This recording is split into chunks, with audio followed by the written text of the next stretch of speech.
What's up, guys? It's your boy ZayUnitedGaming, and I'm back with another bang. So, it's another reaction and everything. Let's get into it. This is called 3 True Dun Dun Dun Dun Zoom Call Horror Stories Animated, bro. But let's get into it. Let's get it. Let's go. Yo, start the recording. Yeah, it's this shit. Let's say it's true. So let's see what it is, what it's about, and everything. Let's go. Okay, wait. Okay. Water, H2O, facts, real shit. That's your shit. Good for you. H2O. I've seen just how strange people can act in isolation. Facts. When everyone had to go under lockdown, the only contact we had with our friends was over the phone through Messenger or video chat. Zoom, however, was something my friends and I had never heard of until we were all going to our classes on it. For no other reason than the fact that it was a novel thing, my friends and I decided to all get together on a Zoom meeting. Despite it being associated with school, we took it as a cool new way for all 4 of us to meet up in the hall after class, even though we were doing this in the evening. Unfortunately, with the free version of Zoom at the time, you could only host meetings for up to 45 minutes in length. So at the beginning of the call, Carrie, who was hosting, said we should all try to think of things to do together. We should make good use of the time we have, Yes, right? We agreed, but none of us had any ideas. I thought we were just going to chill and talk. I didn't know there would be games involved. Games! Okay, what should we do then? You got any ideas, Carrie? I'm so glad you asked, Tyler. I was thinking it would really set the mood if we all turned off our lights and lit up some candles, don't you think? Oh, that does sound nice. I'm getting my pumpkin spice scented one. My buddy Scott and I looked at each other in the little secondary thumbnails, communicating a lot of feeling without needing to say anything. Like I said, people act strange in isolation. They get bored, start doing things they would normally know are a bit out of pocket. But Carrie and Sarah were pretty cute, so I went along with it. Okay. I took some candles from my living room, fished a lighter out of the junk drawer in the kitchen, then set myself up for some lonesome romance. No, some friendly video chatting in my room, which is of course exclusively candlelit. Then there we all were. Pale faces in computer lights surrounded by flickering orange darkness. Yeah, I guess this looks pretty cool. I told you, didn't I? Told you. So, what do you guys want to talk about?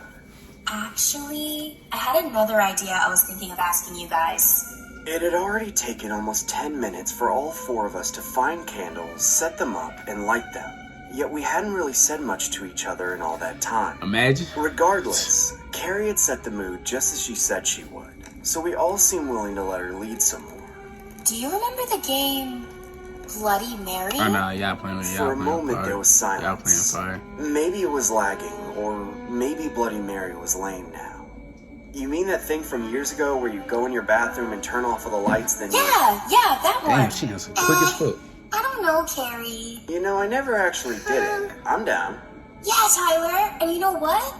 We should all do it at the same time. It took a little convincing to get Scott and Sarah to agree to I ain't gonna lie, that was me. They were wimps, I won't try it. I myself was a seasoned enjoyer of scary things. I was honestly wondering if 4 simultaneous summoning rituals might accomplish something. If only through group psychosis. I know he had AirPods in. Once we were all alone in our bathrooms with the door closed and the lights off, we found ourselves enveloped in darkness. And all we brought with us for light were the flashlights in our phones. Unsurprisingly, none of our faces were illuminated enough to be seen by others. Splash, but we could still talk. Everybody knows what to do, right? Okay, after 3. 1, 2, 3. Bloody Mary. Nope. I stared into my mirror, Jesus. trying to see something. Anything but darkness. A good few seconds passed, and nothing happened. Jeez, Carrie. Always coming up with some lame stuff. See you later. Wait, don't go. Let's do something else. But by the time Carrie She finished, dipped, nigga. She dipped on you. Sarah was gone. Gone. When I looked, I realized that Scott had left too. Scott left too, goddammit. It. That my buddy had bailed on me like that, but knowing that I was now alone in a call with Carrie, you better make that move, my boy. Going pretty well. I tried to console Carrie somehow. Let her know that just her and I alone could make good use of the 30 minutes that were left. None of that seemed to land on her, though. Dang it! We messed it up! We forgot the candles! Apparently, the candles were crucial. Obviously, she had this all planned from the start. She just screwed it up a bit. Something must have been distracting her. I wondered at the time if maybe it had been me. I feel like such an idiot. We both ran back into our bathrooms in the middle of the night, double-fisting lit candles. We set them both at the bottom of our mirrors. With this light source, we could actually see one another on the phone, as well as our reflections in the mirror. How about this time we stand with our backs to the mirrors and show each other's mirrors on our phone? Sure, Carrie. And so we did. And after her count of 3, we again chanted, Bloody Mary, Bloody Mary, Bloody Mary! This time, I saw her appear instantly. My brain captured the glimpse I got of the creature, and has projected it on mirrors in the corner of my eye ever since. Even seeing it through just a video of a mirror sent a chill of fear through me so paralyzing I failed to speak. Some kind of tortured slender girl with tattered flesh and blood-smeared clothing stood in Carrie's mirror, staring with a face shrouded in darkness. Finally, I screamed, "Carrie, behind you!" The following moments were such a flash. Carrie screamed and jerked around. She dropped her phone as I heard glass breaking. Somehow, her phone landed propped up on something. I saw in the darkness of the image a candle on its side, then another flame, and with it more light.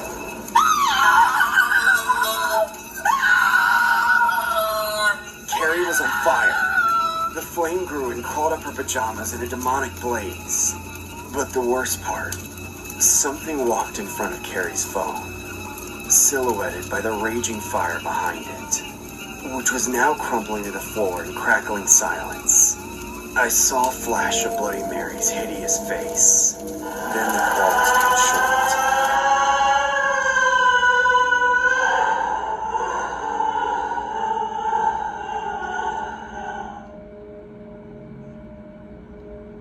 Someone's got whispering. I just heard it. I was trying to focus. Well, something's with me all the time. I don't know what it is. Just trying to focus, goes in and out. If you look carefully at her shoulder here, you can see movement like the top of someone's head behind her shoulder on the right-hand side, just there. Whatever this was, moving there it is, moving behind her. You see the fingers. Bitch, what the fuck? When you shop with your favorite retailers like Amazon, Walmart, and Target, right before you check out, this tool scans the web. Shit. Okay, I guess this part, this story one. Oh shit, I like this shit. Yeah, this shit crazy. I work in middle management for a multi-billion-dollar corporation. Damn. I can't say which one due to the NDA I had signed. It would compromise my identity. I'll be using fake names for everyone I'm about to mention. You'll understand what I mean. I used to work in a small, typical office setting with a handful of other people on a specific project for the company's greater interests. But every once in a while, even to this day, we were reminded of just how powerful our boss at the top of the ladder really is. We work with a lot of trade secrets, and all of that information is sensitive. What I can say is that we weren't able to maintain our usual level of productivity over Zoom. A time came when we had to permanently switch to working from home, which meant we couldn't go to the bland old office anymore. Our team manager, Mr. Burns, had worked at the company for decades. The project we were working on was probably going to be his last one before retiring. The problem was he was a dinosaur with computers. We wasted a lot of time during all of our meetings just teaching him how to operate Zoom. Simple things like unmuting his microphone or figuring out how to add people to the call. We eventually realized that a couple of weeks had gone by without getting any work done. Damn. I got a little frustrated and sent an email to HR requesting some IT training for Mr. Burns. I tried to make it come across as respectful. I really did. But I guess the executives had a different interpretation. Just a few days later, at our next meeting, things went completely sideways. Our old manager was nowhere to be seen. He'd been replaced by some corporate shill with a face shot full of Botox. Good evening, faithful employees. Kelly from HR here. We noticed that this team has had a dip performance recently. We've decided to restructure the group and offer incentives where necessary. I'll be acting as the interim manager until we find a replacement for old Mr. Burns. Honestly, the only thing shocking to us about Mr. Burns being replaced was just how suddenly they kicked him out. I felt bad for putting in a negative remark about him, but for that moment I was focused on looking good in front of my superior. That Kelly creature didn't say a word after she introduced herself, just watched and listened to us. After the meeting, I sat in front of my laptop for a while, just confused and worried for some reason. I zoned out and didn't really do much work for the rest of the day. It was Friday after all, and I wanted to relax for the night. Unfortunately, I wouldn't get the chance. I was watching TV in my living room when I got a text on my phone.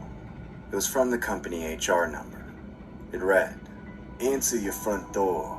Answer your front What? door. I like that shit. My heart jumped a little, but I grumbled it off. Mob boys. Start working from home, and you never get time off. When I answered the door, a 6'8" bodybuilder in all-black company attire stood in front of me with his arms crossed. "Good evening." "Hello, John. I'm Kyle from HR. May I come in for a moment? These hours are outside of my contract. Would you kindly invite your associate inside to discuss a major promotion?" Just from the way he said it, I figured I shouldn't say no. "Sure, get in. Just don't break my kneecaps, okay?" "That won't be necessary, John. If you're interested in the management position, all you need to do is go through our Zoom orientation." "Really? Then why'd you come to my house to tell me that?" "The meeting contains, sensitive information. You don't got clearance yet." I was very quickly starting to realize what I'd just gotten myself roped into. I felt like I'd just been forcefully initiated into the mob. Well, no sudden movements now. "Okay, sure, let's do it." The lumbering thug followed me to my computer and gave me a Zoom code. He stood just inches behind my chair, towering over me as I sat at my desk. Don't do that shit. When I joined the meeting, there was only one other member. Their video was on. The camera pointed at a man tied to a chair beneath a harsh spotlight. "Wait a minute, is that Mr. Burns?" "HR appreciates your initiative in adapting to this new working environment. The old blood just couldn't keep up. So as an incentive, you get to see what happens to those who threaten this company's bottom line. We appreciate the tip you gave us." I was shaken up. What was about to happen? I stared at the live video call as I saw two men approach Mr. Burns. They began by beating his hands with clubs. Then they kicked over his chair. They wrapped his face in a rag and started waterboarding him. Oh, what the fuck?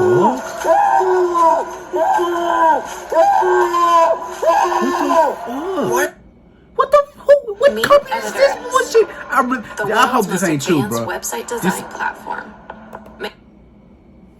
Why are you doing this? He was just a little slow with computers. I never meant for all this to happen. The computer was full of viruses. You leak trade secrets everywhere. We can't have such an incompetent fool around. He deserves this. I was in shock. This really was the mafia. I wasn't allowed to look away from the meeting. They'd ceased with the waterboarding and moved on to jumper cables.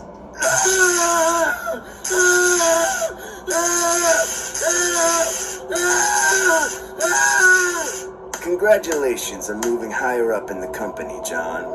I still work for that company, in Mr. Burns' old position.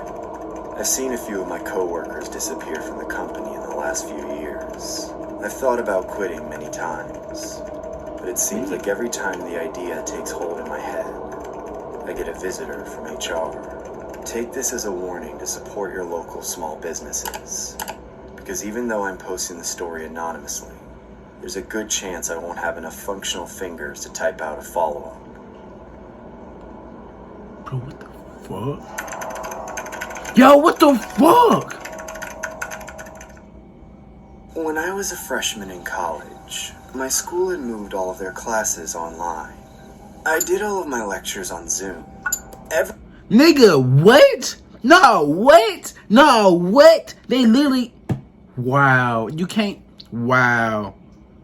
Everyone complained about it, but I honestly didn't mind. I got to keep living at home for another year and save money on transportation and dorm expenses.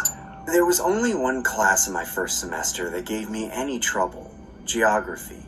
I thought it would be an easy A, but for some reason, I just did terrible on every test. It was an evening class at 8 p.m., so I guess I was usually lacking in focus for most of it. It was always the last class I had before I snuck out of the house to hang out with my friends from the fraternity I'd recently joined. My parents didn't approve of that decision, so I had to keep things low-key, as I would leave through my window after they went to sleep.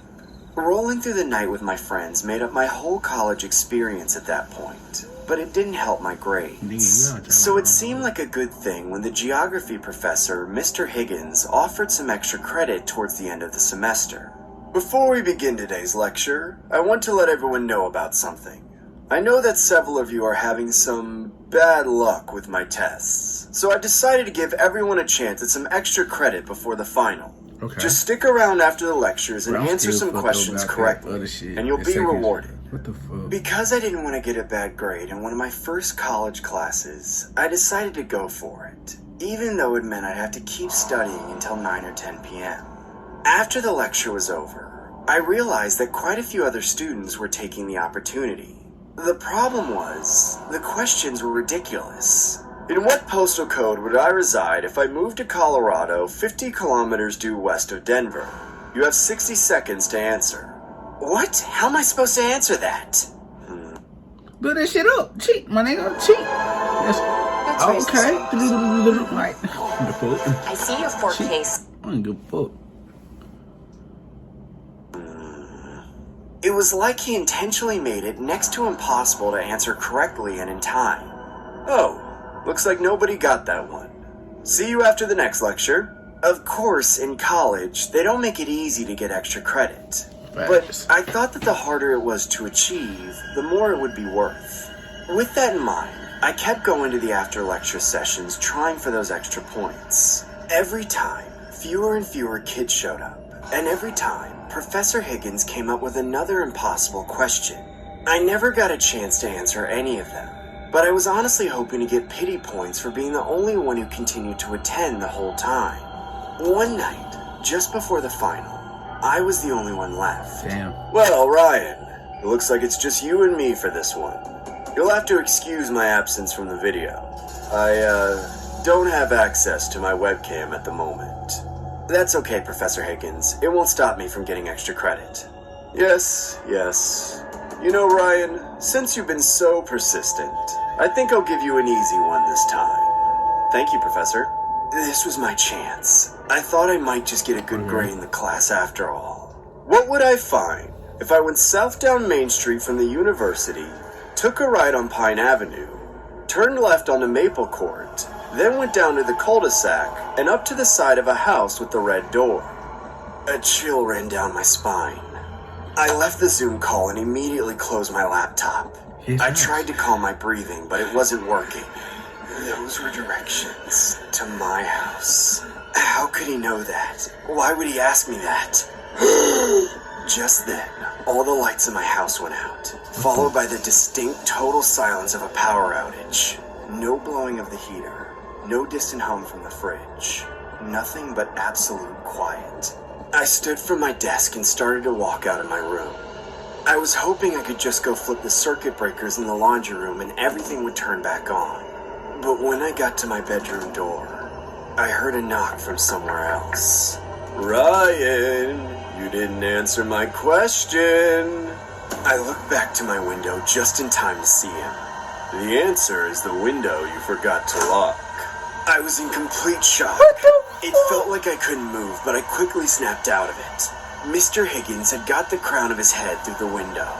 I dove across my room and to my window, quickly shoving him back onto the roof. My phone wasn't in reach, so I yelled, "Leave me alone, I'll call the cops! Somebody help me, please!" Just then, my dad ran into my room. Beat his ass, Dad! Darted towards our Beat his ass! Mr. Higgins' body was almost completely inside of my room just as my dad swung the bat into his head. Beat! Get him! My head! Beat his ass! Get the hell out of my house! My dad swings the bat Damn. again and bashes it right across his face. A few teeth fly out of his mouth and his body collapses to the ground. He was out cold. We immediately called the cops and Mr. Higgins was arrested for breaking and entering. I don't know about anyone else, but I have to say my first year was pretty brutal. They say learning from home is supposed to be safer than in-person learning. Damn. But I digress. Oh shit, they scared the fuck out of me. My life is, I ain't gonna cap. Okay, he was saying, damn, I think he was actually fucking with these students. Cause you know, he said postal code and everything. 15 minutes away, going whatever.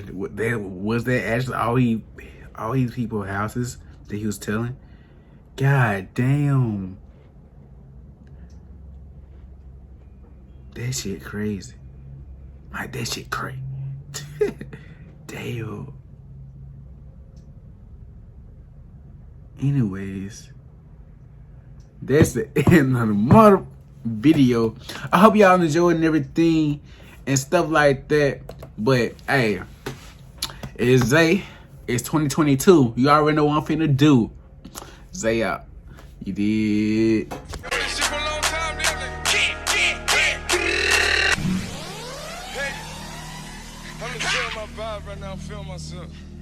Okay, bye.